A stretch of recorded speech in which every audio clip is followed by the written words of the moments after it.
The morning after the cell incident, the village woke to news that felt like thunder. The butcher was dead.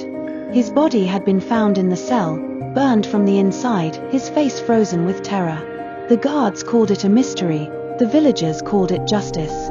His wife was alive but broken. She sat in a small room at the police station, wrapped in her wrapper, hands clutched so tight they trembled. She answered questions in a voice too small to fill the room. Sometimes she whispered the names of the missing, sometimes she wept and said nothing at all. They sealed Restwell Lodge. They lifted up the floorboards and dug deep. They found more things, small trinkets, torn cloths, a phone with the last picture Ngozi ever took. The evidence sat in boxes at the station, labeled and numbered, waiting for trial and for families to see. Ngozi's husband watched from outside it all. He did not go to court. He did not shout at the police. He sat at the edge of town, holding her photograph as if the paper itself could breathe warmth back into him. Some nights he slept, most nights he did not. 3 weeks later, one stormy night, he slept on his small sofa and woke into a quiet that was not empty. It felt like the room had been filled with light, soft and careful, and a voice that was not a dream but not quite the waking world either. He turned, and there she was, Ngozi, the same face from his picture, wearing the light blue jacket and yellow singlet, hair loose around her shoulders.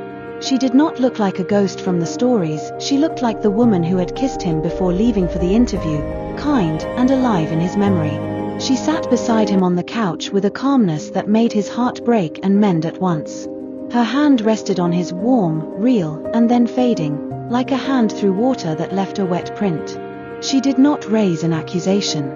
She did not cry. Instead she said, in a voice that was both sorrow and forgiveness, "I have been spared. I can rest now. Do not let this break you." He tried to speak, to ask why, to beg. He could not find a sensible sound. When he finally managed, his words were raw. "Will I ever stop hearing you? Will I ever stop seeing them?" She smiled with the softness she'd always worn. "Live," she said simply. "Live with me in your good days. Tell our story when you must. Be kinder than they were." Then she leaned forward and pressed something small into his palm. It felt like cloth, the corner of a yellow singlet, warm as if it had just been folded. He woke with the fabric in his hand and his throat empty of a scream. He took the little scrap to the station the next morning. The officer who catalogued evidence stared when he set it on the desk. The handwriting on the evidence tag matched the items pulled from the lodge, but no one could explain how the newly folded piece had appeared in the husband's hand that night. The wife went on trial. Her eyes never met the crowd. Sometimes, at night, prison guards swore they heard the soft sound of a woman humming outside her window. She never said where the butcher's final fear had come from. The law took its course. Days later, the police raised Restwell Lodge. The walls were pulled down, the foundation dug up, until the earth looked like a pale scar. Still, even after the heavy machines went and the dust settled, villagers said the wind carried a certain melody through the palm trees, a small, steady tune that sounded like a lullaby.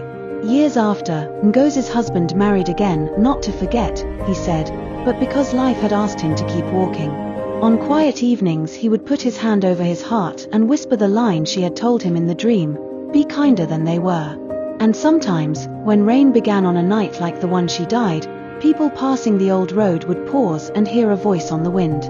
It was gentle, not angry, and it said, in a tone that made the hair on their arms stand up, "Before you sleep anywhere, ask, whose footsteps walked here first?" Nobody rested easy at that road again. Some called it warning, some called it memory. Everyone who heard it remembered Ngozi not only as a victim, but as a quiet force that asked the living to do better.